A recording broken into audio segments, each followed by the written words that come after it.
Arya was going to murder her boyfriend. Not literally. She didn't have the upper body strength, and she'd seen enough true crime to know the girlfriend was always the second suspect, and she was not spending her 30s in a correctional facility because Mark Renshaw couldn't read a clock. She had, however, spent the last 45 minutes composing increasingly detailed revenge fantasies while pretending to proofread the Tanaka merger deck, and she was currently on a scenario involving Mark, a catapult, and the East River. Her phone buzzed. A text. "Running late, babe. 20 minutes tops." That had been sent 37 minutes ago. She knew because she'd checked. Twice. 3 times. She was not checking again. She checked again. 38 minutes. She set the phone face down on her desk and went back to the deck. Page 47. Operating margins. She could do this in her sleep, and frequently did. Last Tuesday, she'd woken up at 3 a.m. having dreamed an entire pivot table, which was either a sign of professional excellence or a cry for help. The 99th floor was silent. Not quiet, silent. The kind of silence that had weight and texture and made her own heartbeat feel intrusive. She'd gotten used to it. 2 years of working late nights in Thorn Tower had taught her that the building above the 60th floor had a personality after dark, and that personality was Mausoleum with excellent Wi-Fi. She should have left at 10. She would have left at 10, except the Tanaka team in Tokyo had sent revisions at 9:47 p.m., and Arya was physically incapable of leaving a deck unfinished. It was a character flaw she'd been meaning to address. She'd get to it right after she finished this deck. The corner office was dark. It was always dark. In the entire time she'd worked here, she had never once seen the overhead lights on in Silas Thorne's office. He worked by the glow of a single monitor and the ambient light of the city below, like a man who'd personally offended electricity and it was holding a grudge. She couldn't see him in there, but she knew he was there. He was always there after dark. She'd accepted this the way she'd accepted a lot of things about her boss, filed it away in the mental folder marked eccentric billionaire behavior, and moved on. That folder was getting thick. There was the temperature, for instance. His office ran cold enough that she kept a spare cardigan on her chair specifically for meetings with him.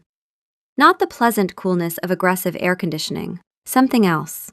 A chill that seemed to originate from him specifically, that followed him into boardrooms and made people unconsciously shift their chairs back a few inches without understanding why. She'd mentioned it to facilities once. They'd checked the vents, found nothing, shrugged. There was the food, or the absence of it. Every company function, every working dinner, every late-night strategy session where she ordered in, his plate came back untouched. Not picked at, untouched. Fork unmoved, napkin still folded. She'd once watched him hold a glass of wine at a client dinner for 2 full hours, bringing it to his lips at appropriate intervals, never once swallowing. She knew this because she'd been watching, and she was watching because, well, she'd told herself it was professional attentiveness. There was the stillness. Normal people shifted, fidgeted, breathed in visible ways. Silas Thorne, when he wasn't actively performing normalcy, went still in a way that tripped something in the back of her brain. It was the stillness of a held breath, a frozen frame, and it always made her want to look away, and also never stop looking, which was a combination she chose not to examine. And there was the fact that in 2 years he had never once touched her. Not a handshake, not an accidental brush in the elevator, not a steadying hand when she'd tripped on that loose carpet tile in the East Conference Room. He'd caught her by the sleeve instead, the fabric, not her arm. She'd thought about that more than was reasonable. The eccentric billionaire folder was thick. She was not, at this time, opening it further. Mark walked in smelling like a bar, not a good bar. The kind with a television showing sports and a bathroom situation you didn't want to think about. His tie was loosened, his collar was rumpled, and there was a smudge at the corner of his mouth that was either ketchup or lipstick. Arya looked at it, made a decision, filed it. "There she is, my little workaholic. You're an hour and 15 minutes late. Traffic? You live 6 blocks away. Foot traffic. He grinned the grin that had worked on her 8 months ago at a networking mixer, back when she'd mistaken confidence for competence. He leaned against her desk, hip displacing the Tanaka files she'd sorted by section. She watched her careful arrangement slide and felt something in her jaw tighten. Mark, I need to finish this. Finish what? It's 1 a.m, babe. No one cares about whatever this is. The board cares about this. I care about this. Right, because you're married to your job. He reached out and pinched her cheek. She pulled back. Don't. Whoa, someone's in a mood. She looked at him, really looked. The rumpled collar, the smudge, the faint trace of perfume that wasn't hers, something cheap and floral she'd been smelling on his jacket for weeks and blaming on a new laundry detergent because the alternative was a thought she'd kept sealed shut. She unsealed it. Who is she? What? The perfume, on your collar. It's been there for 3 weeks. I've been telling myself it was fabric softener, which in hindsight was generous considering you've never bought fabric softener in your life. So. The silence that followed rearranged the room. Mark's face worked through surprise, then calculation, then the expression of a man who'd decided offense was cheaper than honesty. Fine, you want to do this here? Yeah, I've been seeing someone. Jessica, from my firm. And you know what? How long? The question cut his momentum. He recovered poorly. I don't know, a couple months, but that's not the point. A couple months. Okay. And honestly, Arya, can you blame me? You're never around. You're always up here, pushing papers for some guy who… He jabbed a thumb toward the dark office. I mean, does he even talk to you? I've met the man once and he looked at me like I was something stuck to his shoe. The whole thing is weird. You, this building, the late nights, it's weird, and I'm done pretending it isn't. You're deflecting. I'm being honest, for once. Something you might try instead of sitting in a dark tower with your creepy boss.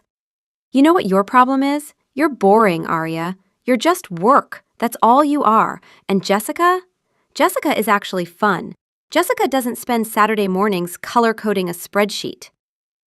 That was for your budget. I was fixing your budget because you asked me to. Mark opened his mouth, closed it. Had the decency, for one flickering second, to look caught. Then he buried it under bluster. Whatever. The point is, we're done. I was going to tell you after the holidays. What? You were going to wait until after the holidays. Because Jessica's family is in Connecticut for Christmas and you didn't want to be alone. She said it without heat.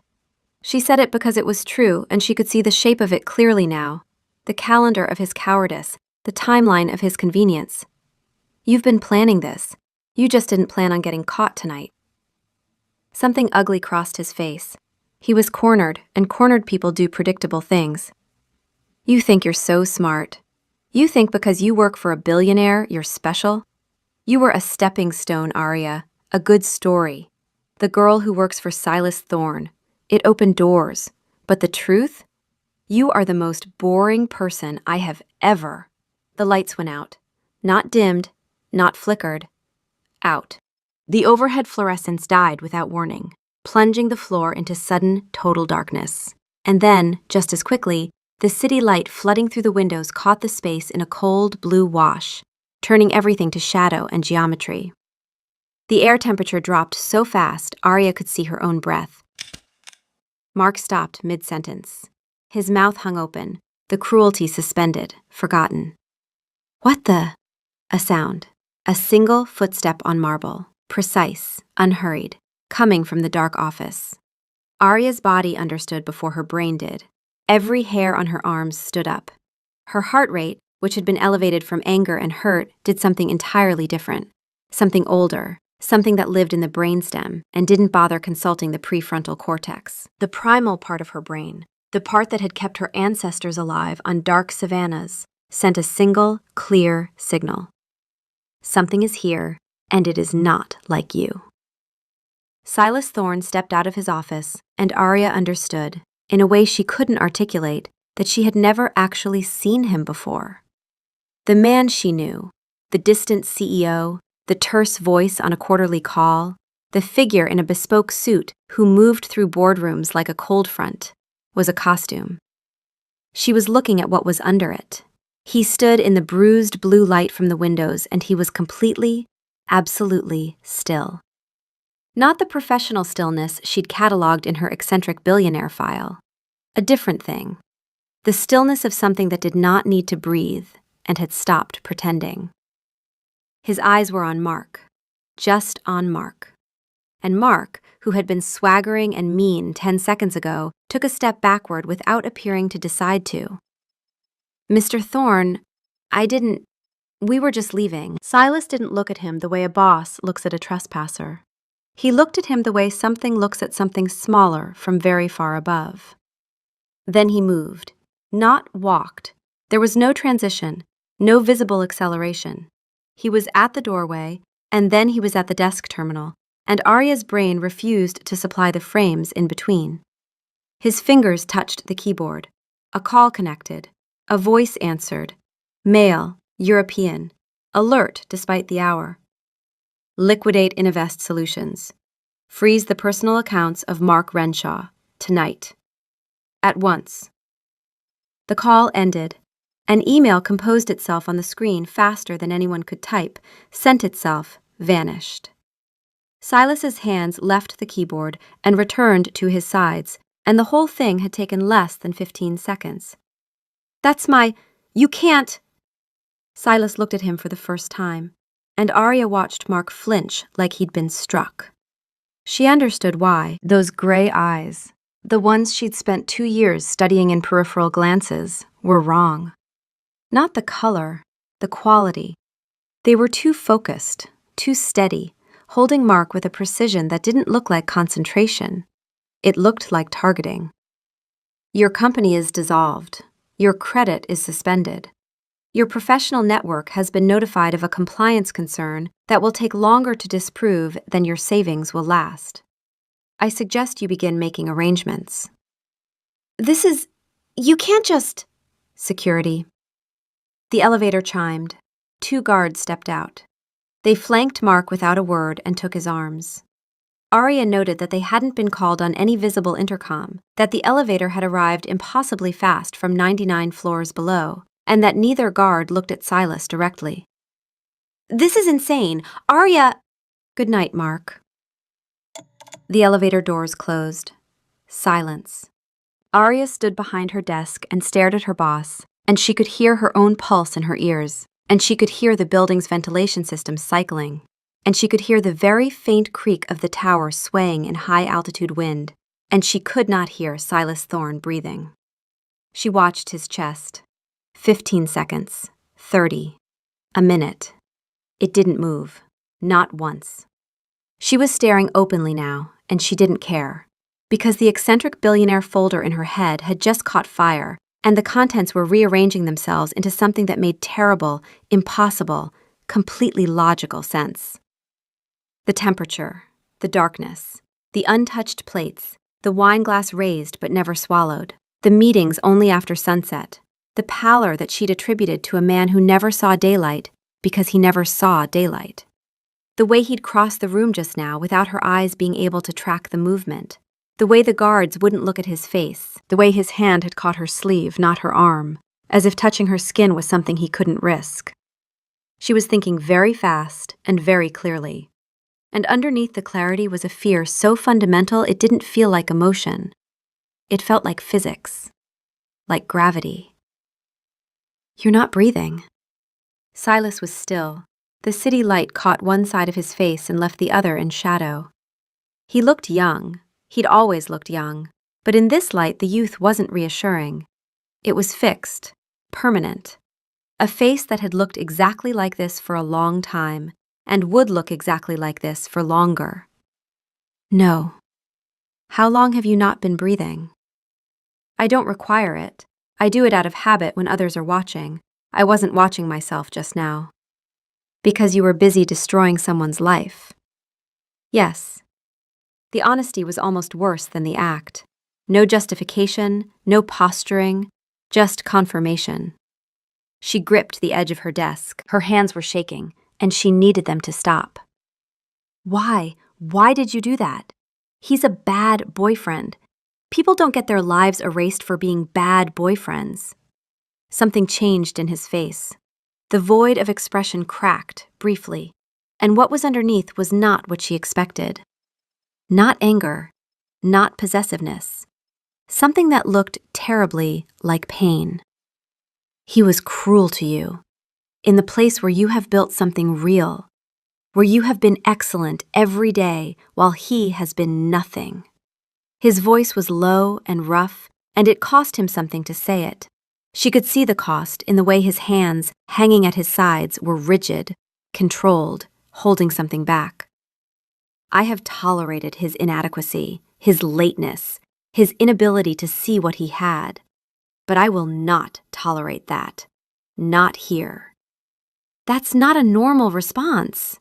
No, a normal boss would have pretended he didn't hear. I hear everything, Arya. He said it simply, like a fact of architecture. Every conversation at your desk, every phone call, the change in your keystrokes when you're frustrated.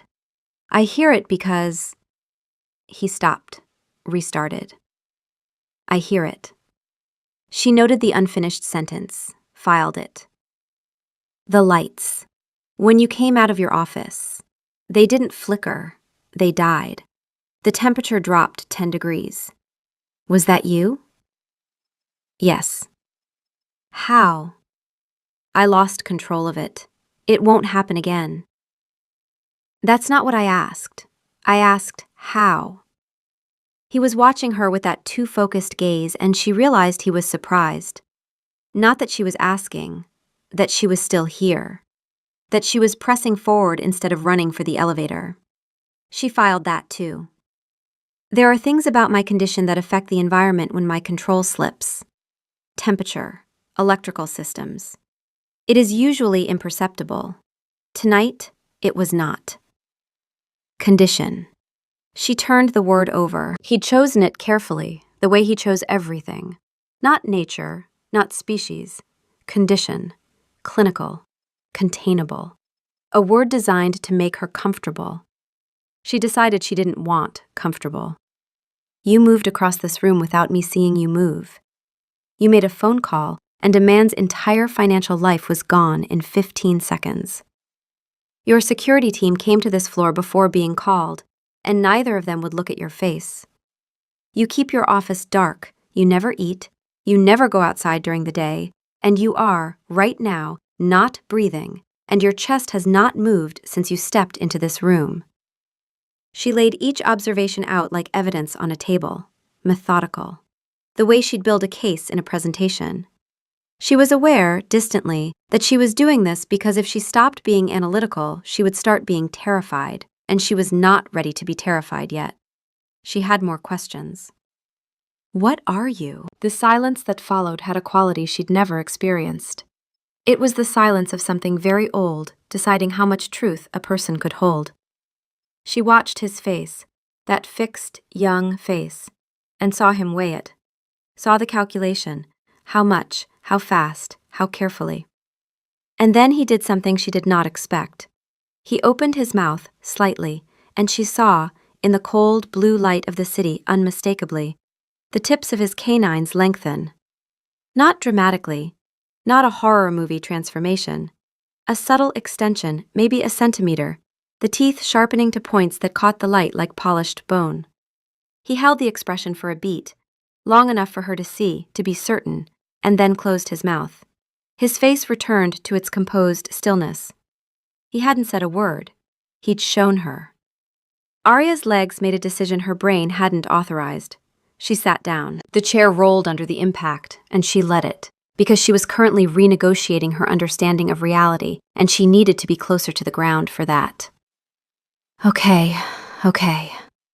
He didn't move, didn't step closer, didn't speak, didn't do any of the things that the panicking part of her brain expected that he would do. He stood exactly where he was and waited.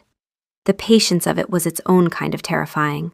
It was the patience of something that had done a lot of waiting. How long have I been working for? She gestured vaguely at him, at the fangs, at the situation. 2 years. And you didn't think to mention this during the interview? The corner of his mouth moved, an infinitesimal shift. She'd spent 2 years calibrating her ability to read his face, and she knew what it was. He was amused. The monster standing in front of her was amused, and the absurd thing, the truly deranged thing, was that it made him look almost human. It did not seem relevant to your qualifications.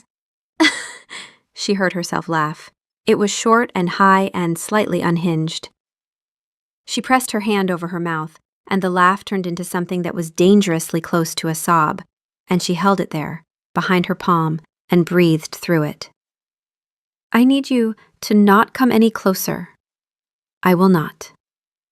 And I need you to explain why you just demolished a man's entire existence because he called me boring. It was not because he called you boring. Then why? She watched the rigidity in his hands again, the tendons standing out along the backs of them, the fingers held straight and still at his sides, controlled. He was holding something back, and the effort was visible, and she was looking at his hands because she was afraid to look at his face, at the mouth that had just grown fangs, and the hands were the safest part of him, and even they looked dangerous. Because you are the only thing in my life that I cannot afford to lose. And he was damaging you. And I have never been good at watching that. The words landed in her chest, not like a blow, like a key turning in a lock she hadn't known was there. She thought of 2 years of cold professionalism, the raise she'd gotten after the Meridian deal, the VP who'd gone pale and polite, the sleeve, not the arm. 2 years of meticulous, frozen distance, and underneath it, she looked at his hands, the way they were held, the effort in them. You didn't touch me in 2 years. You caught me by the sleeve when I tripped, not my arm, the sleeve. Because... She left the sentence unfinished. She saw the answer in the way his hands tightened at his sides, in the way his jaw set, in the micro-expression that crossed his face, not predatory, not hungry, but aching. Something held in check for a very long time. Because I couldn't trust myself to. Yes, the admission hung between them. The building hummed. The city glittered. The first faint suggestion of dawn was creeping along the eastern horizon, turning the sky from black to the deep blue that comes just before color. Silas glanced toward it, and she was watching closely enough to see, the flicker of tension that crossed his face. Not just discomfort, something older, a warning written in the body. He stepped back from the window.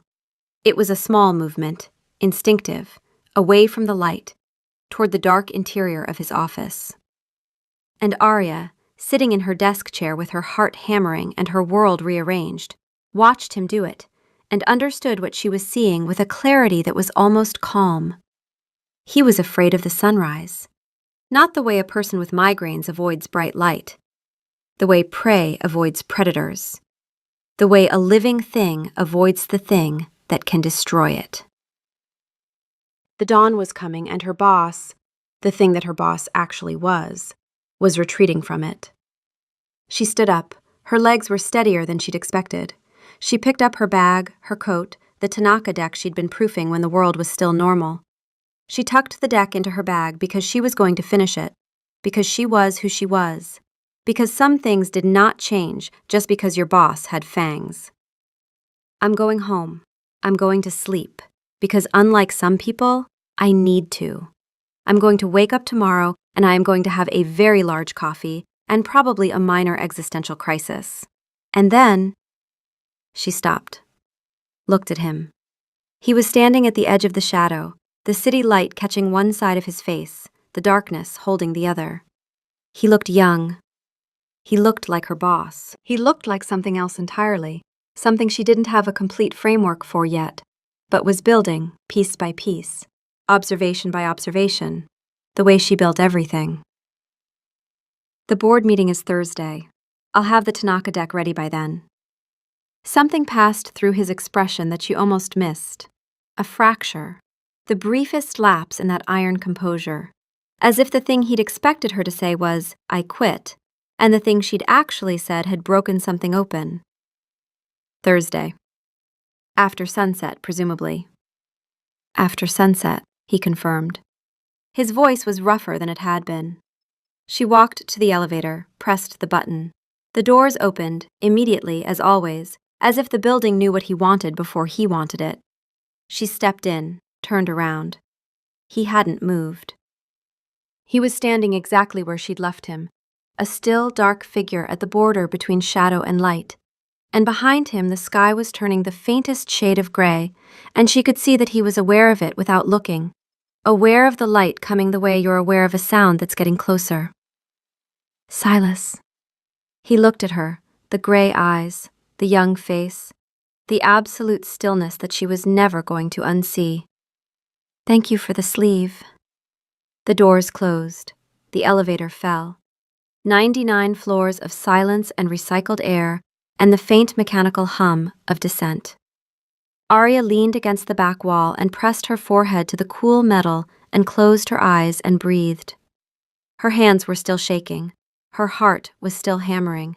Her brain was still running at a speed that should have required a cooling fan.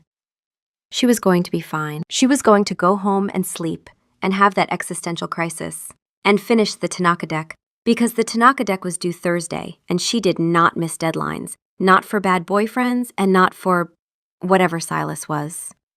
She'd figure it out. She was good at figuring things out. The elevator reached the lobby. The doors opened onto marble and artificial light, and a security guard who nodded at her without expression. The real world. Fluorescent lit, temperature controlled, populated by people whose teeth did not grow. She walked through the lobby and out through the revolving door, and the April night hit her face. Warm, human temperature air, carrying exhaust and food cart smoke, and the particular smell of a city that was still alive at 2 a.m. She breathed it in. Solid, normal, hers. Her phone buzzed. An email. From Silas Thorne's office terminal, sent 12 seconds ago. Subject line, building access. Your parking validation has been extended indefinitely. The evening security detail has been informed of your preferred coffee order. -ST.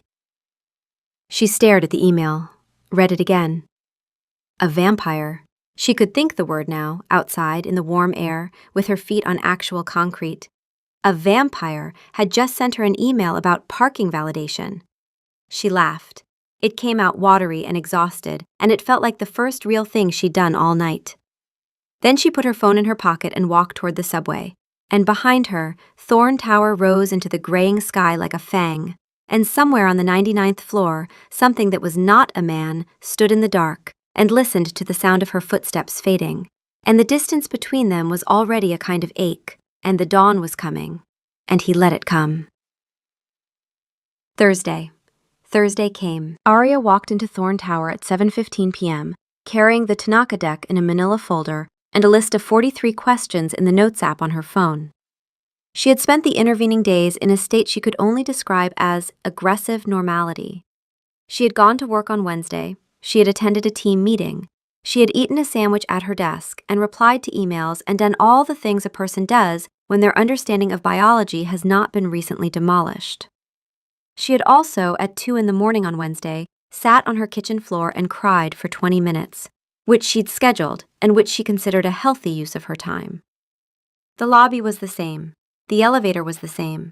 The 99th floor was the same, except that now she saw it differently. The low lighting was not ambience. The after-hours schedule was not preference. The temperature was not an HVAC issue.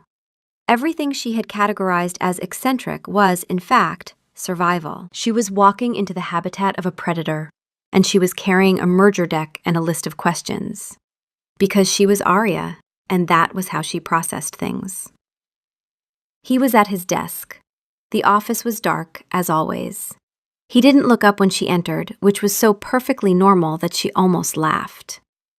The Tanaka deck, revised. The Tokyo team accepted the margin adjustments. He looked at the folder, then at her. The gray eyes did the thing she now understood was not coldness, but restraint. A held-back intensity that she could feel like barometric pressure. "Thank you." "You're welcome." She sat down in the chair across from his desk, the one she'd sat in 1,000 times for 1,000 meetings.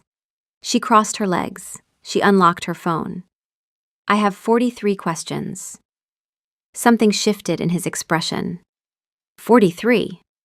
"I had more. I edited for redundancy." She scrolled to the top of her list. Question 1. Can you die? Yes. Sunlight, fire, decapitation. A particular kind of wood through the heart, although the specifics depend on regional folklore and I've never tested it personally. Noted. Question 2. How many of you are there? I don't know the precise number. Enough to require governance, few enough to remain hidden. You govern them? That is question 3. It's a follow-up. I assist in governance. I am not the sole authority. There are others. She made a note, moved on. Question 4. Are you going to eat me? The silence that followed had a texture she was learning to recognize. It was the silence of a very controlled person deciding how honest to be. No. Have you wanted to? That is a different question. It's question 5. Another silence, longer. Your proximity is difficult for me, in the way that a recovering addict might find it difficult to work in a distillery. The metaphor is imprecise, but the principle holds. So yes, every day. Every day for 2 years. She looked at him across the desk. The same office, the same man. Except now she knew what the desk and the office and the distance were for. They were the architecture of his self-control. The whole 99th floor was a system he'd built to keep her safe from himself. Question 6. Are you going to keep being weird and cold to me, or can we talk like normal people now? I have never been a normal person. Work with me here. I will try. She looked at her list, looked at him, put the phone down. That was a stupid question. What I actually want to know is, now that I know, does this change? The job, the dynamic? Am I still your assistant, or am I something else now? You are whatever you choose to be. Your employment is not conditional on any other aspect of our situation. Good, because I'm good at this job, and I'm not giving it up because of a supernatural complication. She picked the phone back up. Question 7. They got through all 43. It took 4 hours. By the end, she knew more about vampire physiology, politics, and history than any living person probably should. She knew that sunlight caused something between a severe chemical burn and spontaneous combustion, depending on exposure time. She knew that his sense of smell could identify individuals across a crowded room, and that strong emotions changed the chemical signature of a person's blood in ways he could read like a headline. She knew that the Klaus he'd called was a financial operative who had been managing vampire assets since before the concept of a central bank existed. She knew that the security guards were human, but were paid extraordinarily well to be incurious. She also knew, by the way he answered each question, carefully, precisely, without deflection or drama, that he had been waiting a very long time for someone to ask. At 11:30, she stood up. I'm going home. All right. Same time Monday? He paused. For work? For questions. I have a second list. She paused at the door. Also for work. The Meridian Quarterly is due. She left. In the elevator, she leaned against the wall and exhaled, and her hands were not shaking this time. The questions became a ritual. Every Thursday, after the regular work was done, she'd pull out her phone and they'd go through whatever she'd been thinking about that week. Some questions were practical. If you got injured, what would I need to do? Leave, immediately. The smell of blood in an enclosed space would be inadvisable. Some were logistical. Does HR know? HR knows I have unusual requirements. They do not know the nature of those requirements. I pay them well enough not to ask. Some were personal, and those were the ones that changed things. "What do you miss?" she asked one night 3 weeks in. It was after midnight. The city was doing its late-night thing below them, taxis and delivery trucks, and the odd insomniac walking a dog. She'd kicked off her shoes at some point and was sitting cross-legged in the chair, which she would never have done before, and the fact that she noticed this felt significant. He was quiet for a long time. Not the performative silence of a man composing an answer, the real silence of a person deciding whether to open a door. Warmth, not temperature, the sensation, the internal feeling of being warm after exertion, or sitting by a fire, or... He stopped. "I remember it the way you might remember a dream. The outline, without the detail." "What else?" "Taste. I remember that bread was good, and that there was a particular kind of cheese." He paused again, and she saw something cross his face that she could only call wistful. "I don't remember the name. I remember liking it." "Silas Thorne, undone by cheese. You asked." "I did." She looked at him. The light from his monitor caught the angles of his face. He looked young. She kept coming back to that. Young and still and careful. Always careful. "What else do you miss?" "Sleep. You mentioned that. It bears repeating. Consciousness without interruption is relentless." She thought about that. About what it meant to be awake for every second of every hour of every day, with no reprieve, no dream state, no soft fade to black and gentle return. The math of it was staggering. The loneliness of it was worse. "I'm sorry." Not because she could fix it, because it was true. He looked at her and the mask slipped. Not the vampire mask, the other one. The one that said he was fine, that the endless waking was manageable, that the isolation was a fact of life and not a wound. It slipped, and underneath was exhaustion so profound it looked geological. He recovered in less than a second, but she saw it, and he knew she saw it. "Don't be. It is what it is." "That is the least convincing thing you've ever said to me. And you once told the board that Q3 projections were satisfactory." The corner of his mouth, the fraction of a degree. She was starting to live for that fraction of a degree. The first time she touched him was an accident, week 6. She was reaching across his desk for a pen. His pens were better than hers, a fact she'd resented for 2 years. And her fingers brushed the back of his hand. The cold hit her like water. Not unpleasant exactly. Startling, like plunging your hand into a mountain stream. The shock of contact with something that operated at a fundamentally different temperature. She froze. He froze. The pen sat between them, unclaimed. "Sorry. Don't." The word came out rougher than anything she'd heard from him. He cleared his throat. "Don't apologize." She looked at his hand. It hadn't moved. It was exactly where it had been, flat on the desk surface, the tendons visible, the stillness absolute. But there was something different in the way he was holding it there, an effort, as if the hand wanted to move and was being prevented from doing so by the full force of his will. Did that hurt? No. Then what did it do? A very long pause. "It was the first time anyone has touched me in 4 years." The sentence sat in the air between them. She turned it over. 4 years. 48 months of being untouched. No handshake, no pat on the back, no arm around the shoulder, no contact of any kind with another living being. 4 years of existing inside a body that radiated cold and inspired unconscious retreat. 4 years. Physical contact with humans is complicated for me. The warmth, the proximity, the pulse. He was being very precise, very clinical, and she could hear the effort the clinical tone was costing him. It is easier to avoid it entirely than to manage the consequences of miscalculation. And what are the consequences of miscalculation? I don't know. I have never allowed myself to find out. She looked at his hand, still flat, still rigid, still there.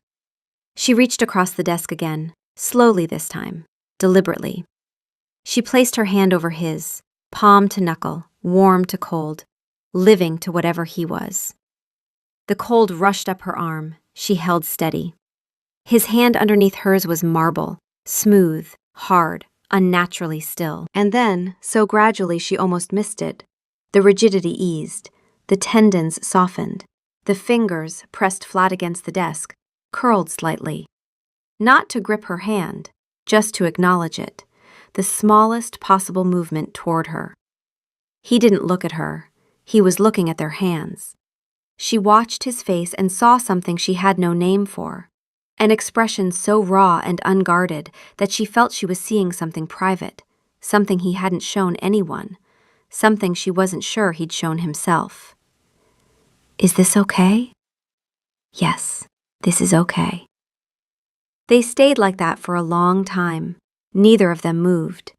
The city turned below them and the office hummed its mechanical hum, and the cold from his skin seeped into hers, and her warmth seeped into his, and the border between the two temperatures was a line she could feel shifting, meeting in the middle, finding something that was neither warm nor cold, but simply shared. She didn't leave until 1 a.m. that night.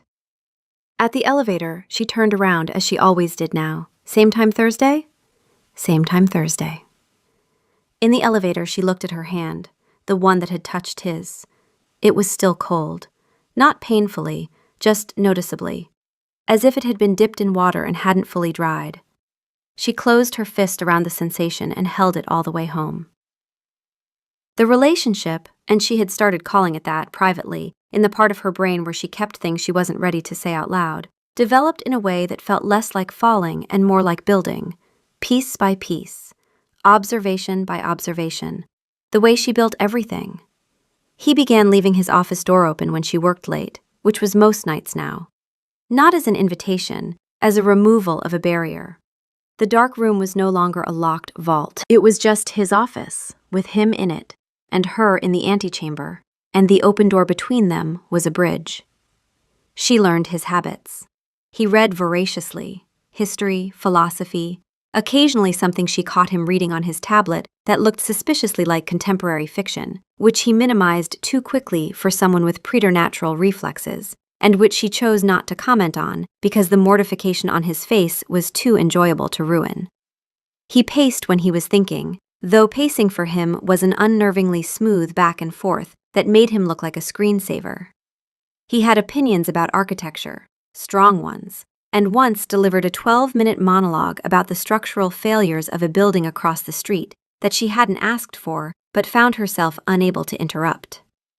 He learned her habits too, or rather, he admitted to already knowing them, which was worse.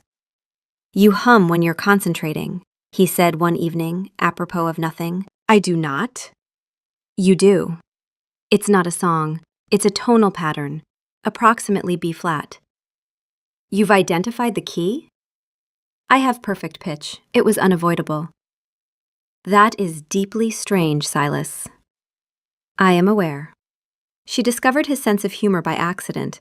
It had been there the whole time, dry, bone dry, buried so deep under the professional mask that she'd mistaken it for coldness. It came out in small, precise observations delivered with no change in expression, which made them funnier. When a board member sent a rambling email proposing a synergy-driven paradigm shift, Silas forwarded it to her with a single line. "I have survived plagues that were less painful than this." When she accidentally sent a draft email to the entire executive team instead of just him, he walked to her desk and said, "That was very efficient. You've now terrified 47 people simultaneously, rather than one at a time," and walked back to his office before she could respond. She started laughing at his jokes. Then she started trying to make him laugh. It became a private challenge. Crack the mask. Find the fraction of a degree. She learned that observational humor didn't work on him. He'd observed everything already. That sarcasm landed inconsistently, but that absurdity, genuine, committed absurdity, caught him off guard. "I've been thinking about your condition," she said one night. "Yes?" "If you can't eat food, does that mean you've never had pizza?" "I have had pizza. In Naples, when pizza was..." He stopped. It was a long time ago. But you can't taste it now. I cannot. Then I need you to understand something. There is a place on 9th Avenue that does a white truffle and honey pizza that would make you weep. And I mean that literally. If you could eat it, you would weep. I don't weep. You would for this pizza. You are describing a baked flatbread with condiments. I doubt it would elicit condiments. He called truffle oil a condiment. Do you hear yourself? I hear everything. That is, as we've established, the problem. She laughed. And then, the fraction of a degree. The corner of his mouth. Except this time, it was more. A full millimeter, maybe 2. His eyes shifted, just barely, from their default cool assessment to something warmer. Something that looked, if she was being honest with herself, like delight. She was being honest with herself. That was new. Month 3. She was at her desk at midnight, not working. She was watching a nature documentary on her laptop with one earbud in, because the Tanaka deal had closed and she had nothing urgent, and sometimes a person just needed to watch penguins. The office was quiet. Silas was in his office doing whatever he did when the corporate work was done, which she suspected was reading and occasionally staring at the city with the focused melancholy of a man in a cologne advertisement. Arya. She pulled the earbud out. He was standing in his doorway. The light from her laptop screen caught his face, and he looked. She didn't have a word for it. Not upset, not calm, somewhere in between. A held note. There is something I should tell you, before this goes further. Her stomach dropped. Not dramatically, a controlled descent. The feeling of a person who had been waiting for the catch. Okay. He stepped into the antechamber. He didn't sit down. He stood by the window, which she now understood was a comfort position for him. The glass between him and the city, the dark sky, the height. His territory. The reaction I have to you is not standard. Among my kind, there is a phenomenon, rare. It is called a blood bond, a living person whose biological signature is a precise complement to one of us.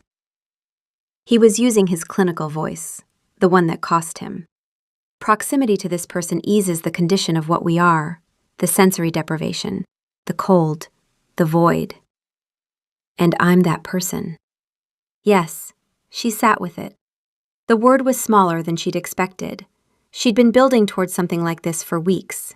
The way his control slipped around her, the way the temperature in his office rose imperceptibly when she was there, the way he leaned toward her in conversation with a gravitational pull he clearly didn't intend. How long have you known? Since your interview. My 5-minute interview. It did not require 5 minutes. It required approximately 3 seconds. 3 seconds, and you hired me anyway. I could not. He paused, started over. The rational choice was to send you away. I am aware of that. I chose differently. Because you wanted me close. Because the alternative was a continuation of a condition I could no longer bear. The clinical voice cracked, just slightly. That is not a justification. It is a confession. She looked at him, the man at the window, the monster in the suit, the person who had just told her, in the most controlled and careful way possible, that he had been selfish, that hiring her had been an act of need disguised as a business decision, and that he knew it, and that he was telling her now because she deserved to know. So when you say my presence eases your condition, what does that mean, specifically? When you're in the building, the gray lifts slightly. Sounds have more texture. The cold recedes by a degree or two. It is like a window opening in a sealed room. Not a solution, a reprieve. And when I leave, the window closes. Every night. Every night. She thought about what it would be like to experience a moment of relief. A single window in a sealed, airless room. And then have it close, reliably, predictably, every single night. For 2 years. And to never once ask for it to stay open. To never once say, "Please don't go." "You absolute idiot." He blinked. It was the first time she'd ever seen him blink reactively, without performing it. The surprise was genuine. "You've been sitting in here for 2 years, experiencing the vampire equivalent of seasonal depression with a treatment plan that walks past your door every night, and you never said anything?" "It was not your burden to." "It's not a burden. It's information.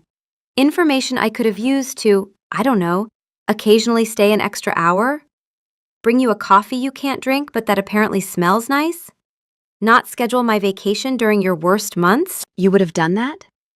"I color-coded my ex-boyfriend's budget on the Saturday morning because he asked. Yes, Silas, I would have done that." The silence that followed was different from any silence they'd shared. It wasn't the silence of restraint or control or careful distance. It was the silence of a person recalculating, of someone who had built an entire system of isolation around the assumption that no one would choose to be near him if they knew what he was, and who was now confronting the possibility that the assumption was wrong. "I don't know what to do with that." His voice was very quiet. "Well, you could start by not looking like I just hit you with a car." The fraction of a degree. She'd earned it. She was keeping it. Month 4. She took his hand at the window, not an accident this time, a decision. They were standing side by side, watching a thunderstorm roll in from the west. The lightning lit the clouds from inside like something alive. She could feel his cold beside her, the familiar chill that she no longer flinched from. "You know, I used to think you were just rude." "I was rude." "You were rude on purpose. There's a difference." The effect was the same. "No, it wasn't. Rude people don't notice. You were performing rudeness as a strategy, which is actually quite considerate if you think about it in the most convoluted way possible. That is not the compliment you think it is. It's the best one you're getting tonight." She reached over and took his hand. He went still. Not the dangerous stillness, the fragile one. The stillness of a person bracing for something to end. "Breathe." "I don't need to breathe. Do it anyway."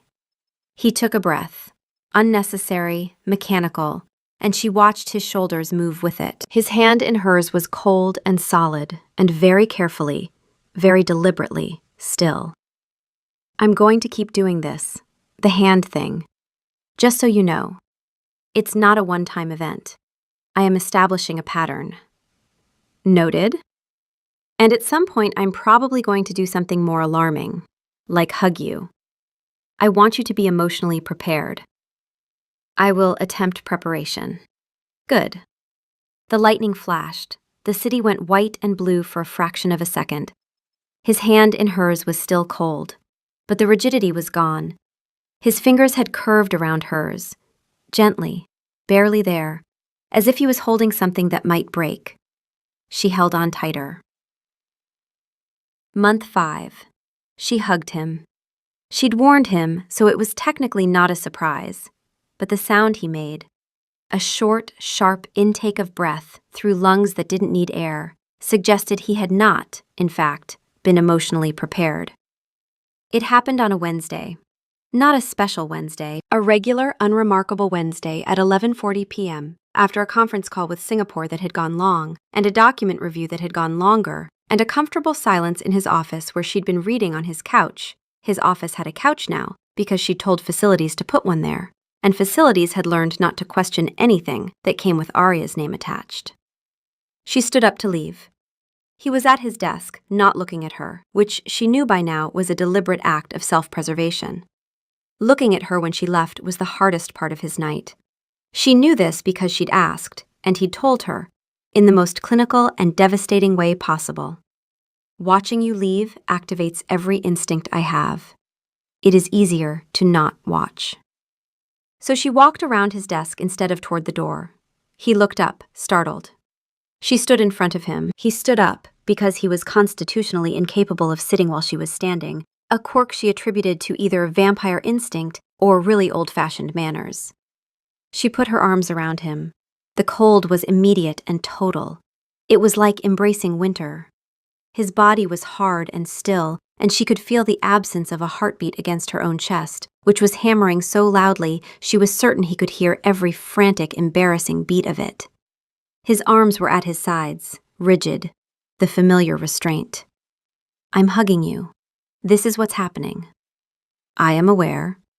Your arms are supposed to go around me. That's how it works." "I know how it works." "Then do it." A silence, a held moment. The entire building seemed to hold its breath, which was ironic because one of the two people in this embrace had never needed to. And then, slowly, with a care so deliberate it was almost painful to witness, his arms came up. They settled around her, gently, gently, as if she were made of something that could shatter. His hands rested on her back. She could feel the cold of his palms through her blouse. He exhaled. He didn't need to, but he did. The sound was small and broken, and she felt it against her hair. He lowered his head just slightly, until his forehead rested against the top of her head. The cold of his skin against her scalp was like being touched by moonlight. Neither of them moved. The city hummed. The building swayed. His hands on her back trembled. She pretended not to notice, because noticing would have meant acknowledging that the most controlled person she had ever met was shaking. And that was a level of vulnerability she needed to honor by not commenting on it. "Okay. Okay." His voice was barely there, barely a voice at all. She held on. He held on. The cold and the warm met in the space between them, and the space between them was very small and getting smaller, and for the first time in 2 years, neither of them was pretending about anything. Month 6. She told him she loved him on a Tuesday because she'd learned from the pros and cons list that the most important things happen on the most unremarkable days. She said it at his desk, in the middle of a discussion about the Singapore Quarterly, in between a sentence about operating margins and a sentence about headcount projections. She said it the way she said everything that mattered, directly, clearly, without preamble. "I love you. Also, the Singapore headcount is wrong. They're double-counting the contract analysts."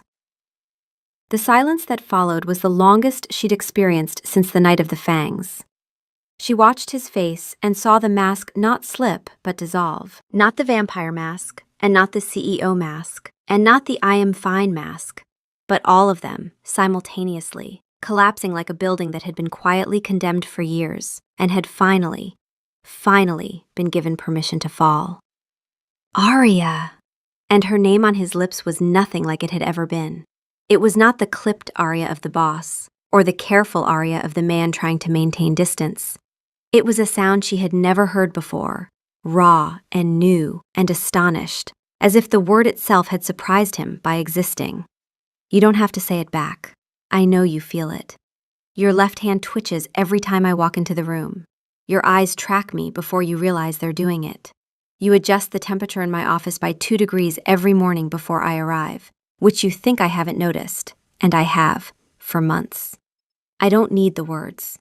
I'm just telling you because you deserve to hear it, and because I think it's been a long time since anyone told you anything true that wasn't also an obligation."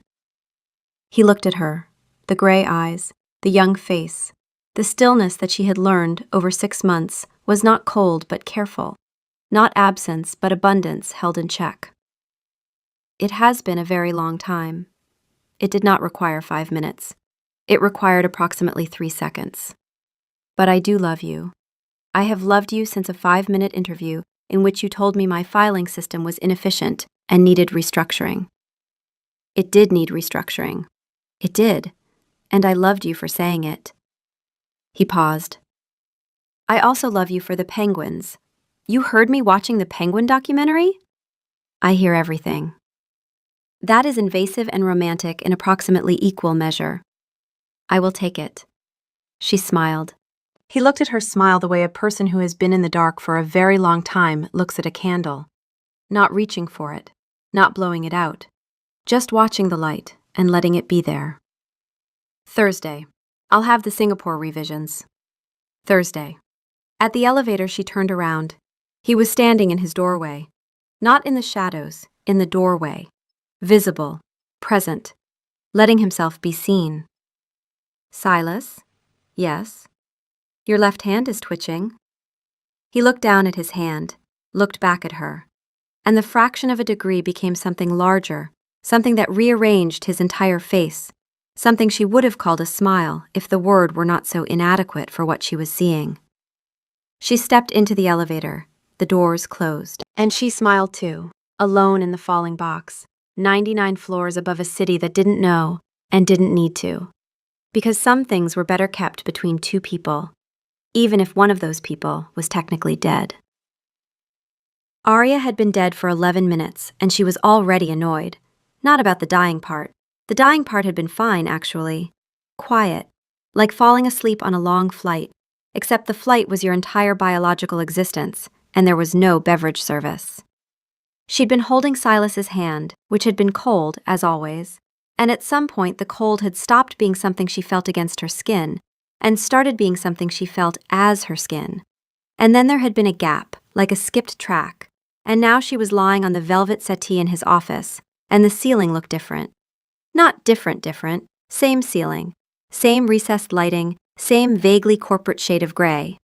But she could see it. All of it.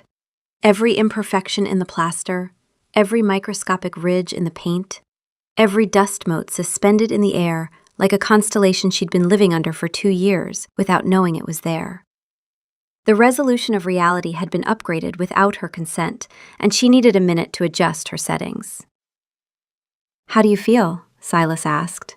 He was sitting on the floor next to the settee, which was the first time she'd ever seen him at a lower elevation than her, physically or metaphorically. His hand was still holding hers. Same temperature now. She couldn't feel the boundary between his skin and hers, and that was going to take some getting used to. "I feel like someone replaced my eyes with microscopes and forgot to include the manual." She blinked. Blinked again. The blink felt mechanical now, a habit without a function, like reaching for a light switch in a room that was already bright. "I can see the dust." Yes, individual particles of dust. "They have shapes, Silas. Why does no one talk about the shapes?" "You adjust." "I can see a hairline crack in the ceiling that goes from the east corner to approximately 14 inches past the smoke detector. You should get that looked at. You own the building." "I'll make a note." She turned her head. The movement was too fast. Her neck obeyed the instruction before she'd finished giving it, and suddenly she was looking at him, and the room smeared slightly at the edges, and then snapped into focus with a crispness that felt aggressive. Like reality had been buffering for her entire human life and had just caught up. He was looking at her with an expression she'd been learning to read for the past 6 months. Ever since that Thursday after the night with Mark, through every careful, negotiated step that had followed. The late-night conversations, the first time she'd let him stand close enough to touch, and he hadn't, and she'd taken his hand herself because someone had to, and it clearly wasn't going to be him. The evening she'd told him she wanted this, not in a moment of passion, not swept up in anything, but in his office, at his desk, with a pros and cons list she'd made on her lunch break, because she was who she was, and she did not make permanent decisions without documentation. He'd read the list. He'd studied the cons column. Irreversible, will miss garlic bread, have to fake my own death eventually, unclear health insurance implications, and his mouth had done the thing. The fraction of a degree shift that she'd spent 2 years learning to see and could now identify from across a room as the love of her entire existence, trying very hard not to smile. "The cons list is longer," he'd said. "The cons list is always longer. That's how you know the decision is real," she'd said. He'd looked at her for a long time. Then he'd said, "When? Not if. Not are you sure." He'd respected her enough to take her at her word, and she'd loved him more for that than for any of the vast, dramatic things he was capable of. The grand gestures were easy for him. The restraint was the gift. That had been 3 weeks ago. She'd spent those weeks finishing the fiscal quarter reports, selecting an appropriate out-of-office message, "On extended leave, please direct inquiries to Richard, who will be thrilled," and eating her way through a curated list of foods she wanted to remember. The garlic bread had been last. She'd eaten an entire loaf while he watched from the other side of the kitchen island with an expression that was either admiration or mild horror, and she'd said with her mouth full, "I'm memorizing this," and he'd said, "I can see that." Now she was lying on a settee and the garlic bread was a memory, and she was trying to figure out if she missed it yet. She wasn't sure. The sensory switchboard had been ripped out and reinstalled with different wiring, and she was still finding the new connections. "I can hear the elevator. It's on the 32nd floor. Someone's in it. They're playing a game on their phone. I can hear the little sounds. Security guard, night shift. He plays a word game. You know this? I have been listening to it for 4 years. Does he know? He does not. What's his high score? I have no idea. I don't care about his high score. You absolutely care about his high score. You've been listening for 4 years. The corner of his mouth, the fraction of a degree. There it was. She sat up. Too fast again. The settee cushion compressed under her hand with a clarity she could feel at the molecular level. Every thread of velvet distinct against her palm. She was going to have to recalibrate everything. Walking, talking, picking up a coffee cup without crushing it. She'd made a list for that, too. Silas had found it on her desk and added a single item at the bottom in his precise, old-fashioned handwriting. Do not arm wrestle Richard. I need to stand up. Take it slowly. She stood up. It was not slow. She was vertical before the sentence was finished, and the room wheeled around her, and then stabilized, and she was standing, and her body felt like a machine she'd been operating at 10% capacity her entire life, and someone had just removed the governor. Okay, that's okay. She walked to the window. The walk was too fluid, her feet making no sound on the marble, and she was acutely aware of the absence of a heartbeat. She'd expected that to be frightening. It wasn't. It was like turning off a car engine and realizing how much noise it had been making. The silence inside her chest was enormous and strange and not unpleasant. The city was below her. The same city. The same grid of streets, the same smear of headlights, the same buildings stacked against the dark sky. But she could see into the windows now, not just the lit ones, the dark ones. Shadows within shadows, shapes resolving at distances that should have been impossible. And the whole thing was saturated with a clarity that made her human vision feel like a rumor. It's not gray. She felt him come to stand beside her. No footsteps, just the sudden presence, the familiar cold that was no longer cold because she matched it. What? You told me once that the world was gray for you, the sensory void, everything muted. She turned to look at him, and his face in her new vision was staggering. Every line, every plane, the impossible smoothness of skin that didn't age, and underneath it all, something that moved and shifted like light through deep water. She could see what he was, she realized, not just the surface, the architecture of the thing. It's not gray for me, it's more. He was very still. She could read the stillness now, not an absence of expression but a surfeit of control, the way he held everything in check because letting it out had never been safe. She watched something move behind his eyes that he couldn't quite contain. It was gray until you. Don't start. I am stating a fact. You're being romantic. I can tell because your left hand just twitched, which is what happens when you're fighting the urge to touch my face. And I want you to know that I could always tell, even when I was alive and had terrible eyesight. He looked at her. She looked at him. The city glittered below them, and the night was enormous, and for the first time they were standing in it together, on the same side of the glass. Your eyesight was not terrible. I wore contacts, Silas. I am aware. You kept the case in the second drawer of your desk. The solution smelled of saline and a chemical I have never identified. You could smell my contact lens solution. I could smell everything. That is unbelievably invasive, and I am choosing to find it endearing because I just died and I'm in a good mood. She looked back out the window. The dawn was hours away. She could feel it the way you feel a change in weather. A distant atmospheric pressure, that was neither pleasant nor unpleasant, but very, very real. She was going to have to learn a new relationship with time. No more sunrises, no more lunch breaks. No more pretending the hours between midnight and 5 a.m. didn't exist. But she could hear the security guard's word game 32 floors down.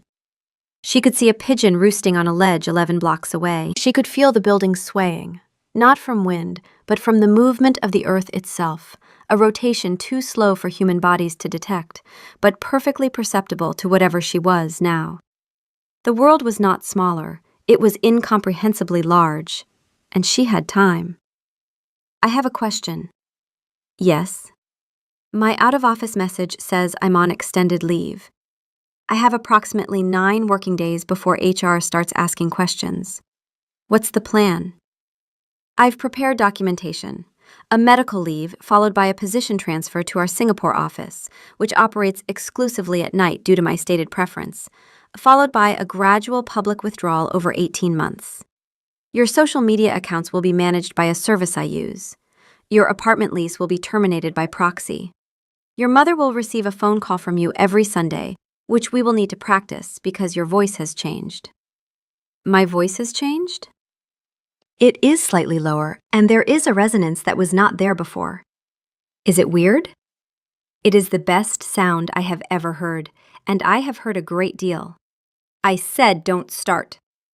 I was, again, stating a fact. She leaned her forehead against the glass. It was cool, but she couldn't feel the contrast anymore. She was the same temperature as the building, as the air, as him. She was part of the architecture now. I'm going to miss garlic bread. I know. And sleeping.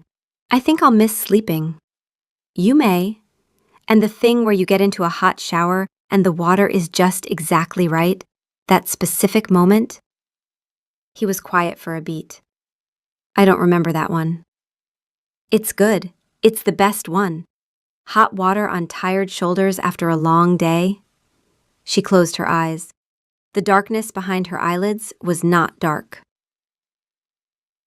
It was a field of faint, shifting patterns, electromagnetic noise, the ambient radiation of a city, things she had no names for yet. I'm going to make a list of everything I miss, and then I'm going to make a list of everything that's new, and the second list is going to be longer. How do you know? She opened her eyes and looked at him. The ancient, young, careful creature she'd chosen, with his rigid hands and his fraction-of-a-degree smiles and his unbearable, hard-won restraint. She'd made a pros and cons list. The cons were longer. She'd chosen him anyway because the cons were about comfort, and the pros were about the only thing that mattered, which was that she had spent 2 years watching a man try to protect her from himself. And that kind of love didn't come in a form she could put on a spreadsheet. Because you're on it, and you weren't on the first one. She watched it happen. The fraction of a degree became a full degree. His mouth curved, not the ghost of a smile, not the archaeological evidence of one, but the thing itself, rare and real, and transforming his face from something beautiful and remote into something beautiful and close.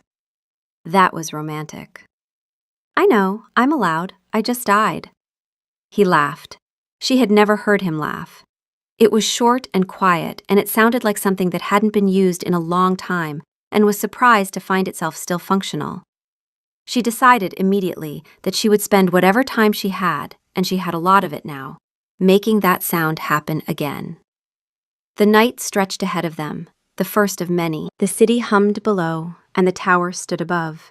And somewhere on the 32nd floor, a security guard got a personal best on his word game and had no idea that 2 people on the 99th floor heard the little victory jingle, and one of them was brand new and thought it was the most extraordinary thing she'd ever heard, and the other had been listening for 4 years and had never once, until now, had someone to hear it with.